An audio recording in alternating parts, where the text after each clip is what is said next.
It is time to get with your inner conscious resistance. We got Derrick Broze. You can also check his stuff out over at thelastamericanvagabond.com. Now, we've got this Summit of the Future coming up in short order. Man, time flies. I mean, we're literally just over a week away from the next anniversary of 9/11, the 24th anniversary on the way to the 25th. New York City, very much a hodgepodge of globalism, and the United Nations, of course, located there. Tell us about this summit, my friend. Absolutely. So this is the Summit of the Future. It's happening September 22nd to 23rd in New York City. It's part of the annual United Nations General Assembly Week. And normally, Jason, I wouldn't probably pay too much attention to UN meetings, although I think we should, keep our ear on them, because we know they have meeting after meeting after meeting, and a lot of it's just talk fest. But this one is definitely being hyped up by the UN as well as the World Economic Forum. They've been building to this for a couple of years. I've been following it and reporting on it over the last year. It started back in 2020 with the 75th anniversary of the UN and the member states calling for a new push towards completion of the Agenda 2030 and Sustainable Development Goals. And UN Secretary General Antonio Guterres claiming that we're falling behind on the goals, we're not going to reach them by 2030 unless we have this renewed push, both from support from nations as well as injection of finances and more money going towards the goals. So at the Summit of the Future, they'll be meeting for 2 days, and what people really need to know is that they're planning to sign what they're calling the Pact for the Future. And we've already seen 3 drafts of it now. The newest version should be coming out any day now. It'll be finalized before they actually meet. But every 193 member states of the UN is on board for this. And the main takeaway is that it's calling for the creation of an emergency platform that they said could be initiated in the event of an emergency that shocks multiple regions of the world. And of course, they list different things that could be emergencies, pandemics, cyber things, threats from space. They put that in there, of course, all kinds of things. And if the UN claims that's a shock that impacts multiple regions of the world, they could initiate this emergency platform. And there's also discussions around creating UN 2.0, that it's time to remake the UN to give it more power. And the emergency platform, the interesting thing, I think, because of the pushback from the WHO pandemic agreement a few months back, they've made sure to put in language in there promising that it has nothing to do with overriding national sovereignty and that it won't be a standing body or a standing institution. It'll just be a temporary thing. But of course, I think most of us who pay attention to the UN are skeptical of the words they put out there. And unfortunately, we haven't got nearly as much attention on this as I think it deserves. So I'm glad we're talking about it today. But the vast majority of independent alternative media are still pretty much in the dark about this. And we're just over, I think we got 20 days left until it happens. I'm actually going to be in New York City reporting live from it for the couple of days that it's going on and trying to confront any officials that we see, representatives of the UN, representatives from the nation states. The World Economic Forum is likely to be there as well because they're also holding what they're calling Sustainable Development Impact meetings at the same time. The Club of Rome is involved in this, as well as the Trilateral Commission. It's really a huge convergence of globalist organizations that are taking place later this month. And let's talk about this idea that it's only going to be temporary. These bodies and institutions and these treaties are never temporary. Now, look, I think they want the inbuilt plausible deniability circle that they had via COVID 1984, where again, oh, you're a sovereign institution, and you still go by your Constitution and Bill of Rights, but if you'd like to adhere to these policies and suggestions, this is what we're going. And then every official from every bureaucracy that's involved in implementing some type of plan goes along with it anyway. That's the real issue here. It's death by 1,000 cuts. So yeah, we can put the pandemic treaty on hold. These are another 5 avenues for globalism to work their way in. And like you said, empower even more organizations outside of just the World Health Organization, the World Economic Forum, and the UN traditionally. You're not only just talking about the trickle-down organizations that are at these places on the stump, but you're now talking about, I would say, parallel organizations like the Trilateral Commission and these institutions getting more authority, getting more power. Is that correct? Absolutely. And I think the most worrisome aspect, which may or may not happen at this Pact, the Summit of the Future, they're absolutely going to sign the Pact for the Future. And the latest version includes this emergency platform. What may or may not also happen is a declaration of a planetary emergency. That has been discussed in previous versions of this document, in discussions that have been ongoing for a year. And I mentioned the Club of Rome specifically because for those who know, who they are, and they've been around for quite some time, obviously the progenitors of this idea that the humanity is the enemy of the planet and we should use the environmental movement, climate change, or what they used to call global warming, as a way to push for more control. And ultimately, as you know, Jason, population reduction, eugenics. The Club of Rome is a big force that so many people are still unaware of. They're paying more attention to the World Economic Forum and the UN. But you can go back to 2019 when the Club of Rome released this report saying it's time for a call for a planetary emergency. And much of the same language that we're seeing now in this Pact for the Future and in the Pact for the Declaration of a Planetary Emergency and the emergency platform, it all goes back to the Club of Rome. They are the ones who've been originating this idea. And there's a few professors who are associated with them from Sweden who are pushing it, along with another organization that's funded by the Rockefeller Foundation called the Stimson Center. So you see the usual players along with some new names that are maybe lesser known, but ultimately it's the same thing. They're pushing for more control. Of course, they don't like the term global government anymore, so they like to say multilateralism, global governance. And I was just reviewing the documents this morning before our interview because I'm working on a new article about this. And they are going to have some virtual events, which people can watch online. Obviously, you don't have to be in person, that are specifically focused on the acceleration of multilateralism, the acceleration of global governance. This is going to be, in my view, a major step towards world government. Of course, each of these documents sort of build on each other. So you could go back a couple of years ago and they had a report called Our Common Agenda. Last year, they had the Sustainable Development Summit in September 2023. But the UN has pictures themselves of timelines that all lead towards the Summit of the Future and this event that's only a couple of weeks away, and the Pact for the Future. And there will be more events afterwards, of course. This isn't going to be the final thing, but it is going to be a major step. And as I said, not enough people are even paying attention to really push back in the same way that we saw with the WHO Treaty and the pandemic agreement. And just like you said, this thing pushes forward. This will be far from the last incarnation of this. But when we talk about planetary emergencies, when we talk about crisis, etc., you haven't said the magic words, the two magic words, climate change. Now, at any time, and we know what the mantra has been, you talk about these organizations, whether it be the Club of Rome, the Summit from Brazil, etc. It has always been around climate change and the crisis and the catastrophe it means for man. So you give these powers out to these people. You condition the public. You buy off and infiltrate the governments. What are you going to get? You're going to get a planetary emergency based on the regimentation of all human beings and activity under the guise of this climate crisis and under the guise of the authority of this global governance mechanism, in my opinion.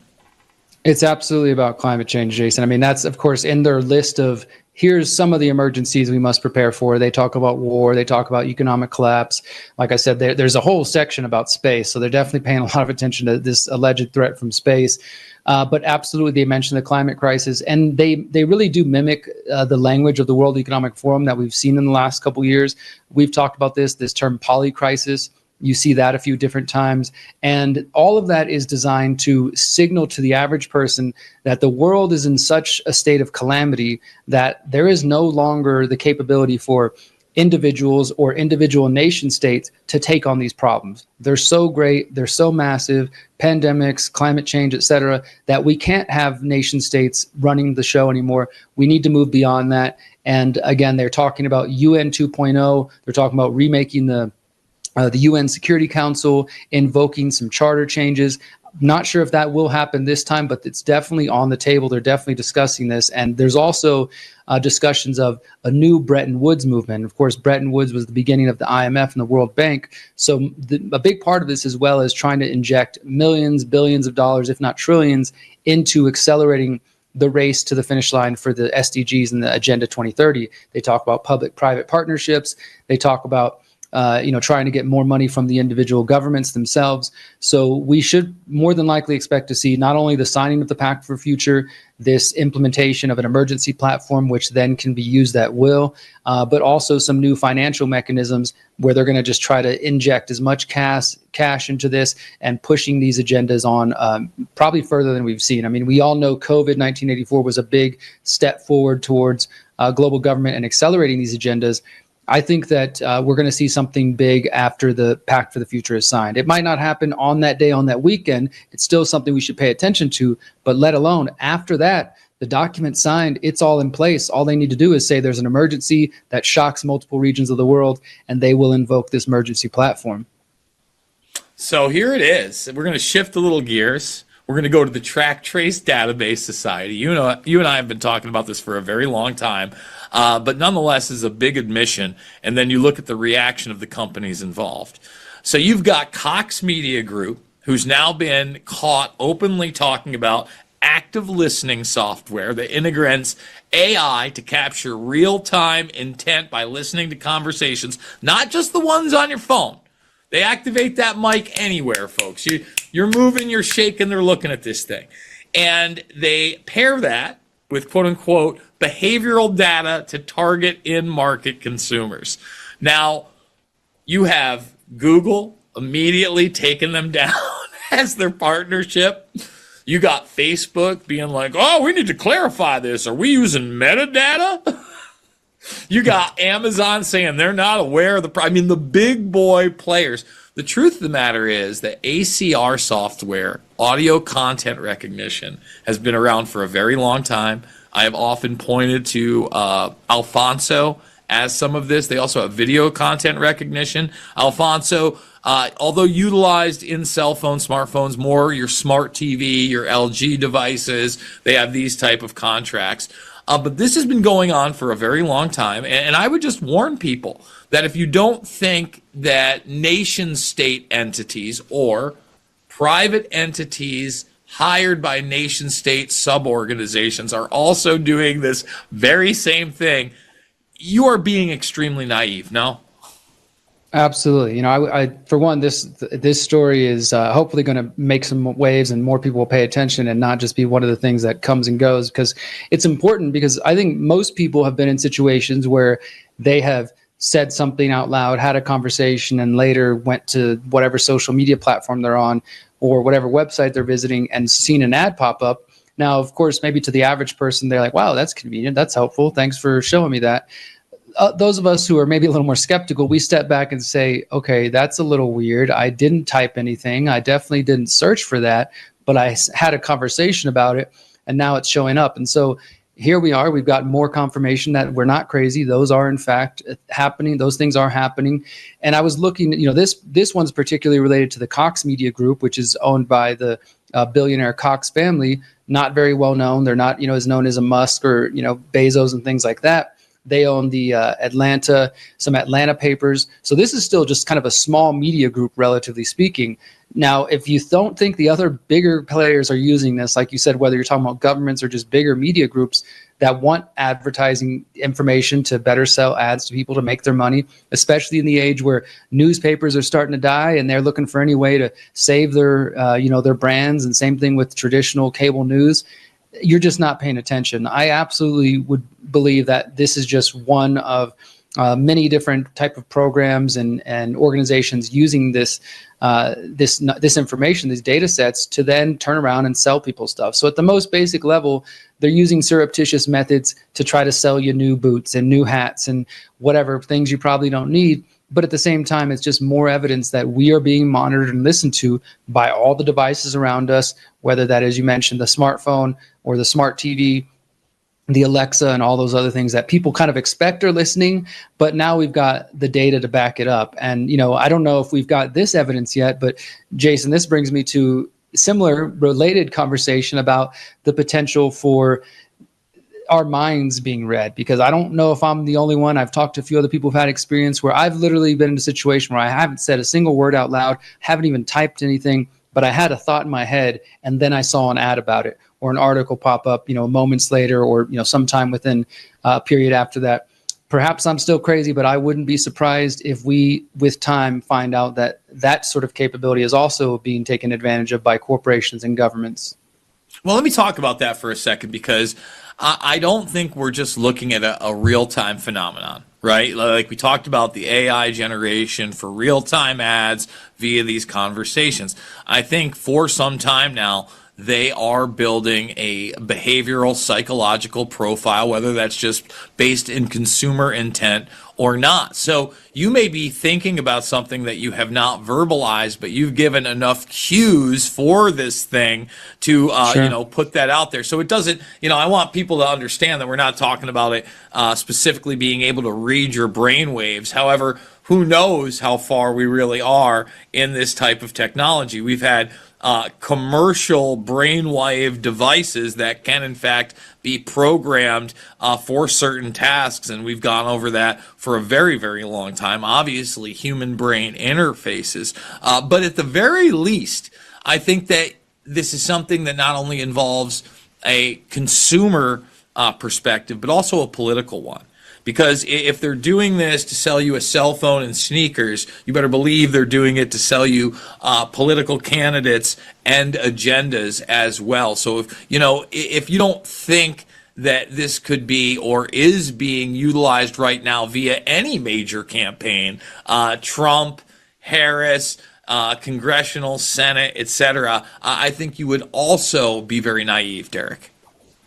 I agree. I mean, these folks politicians are going to be using the same corporate technology as anybody else because they also want to get into our heads. They want to know how to reach voters, and they're going to use whatever they can, whether that's some sort of program like Cox Media Group is now being exposed for, or simply scraping data from other sources. They're absolutely going to try to use whatever they can to better understand human psychology, to sell you things, to get your vote, to manipulate you, etc. Last thing I'll mention, Jason, I'm going to be in New York City at the Summer of the Future. If anybody wants to check that out, I'll be reporting at theconsciousresistance.com. Absolutely. You can also check them out over at thelastamericanvagabond.com. I think that's where you're working on this latest article, correct? Yep. Absolutely. All right, Derrick, thank you so much. We will see you next week. Every time we have Derrick Broze on, just a great segment. I'm going to be posting this one tomorrow. You're going to want to check it out.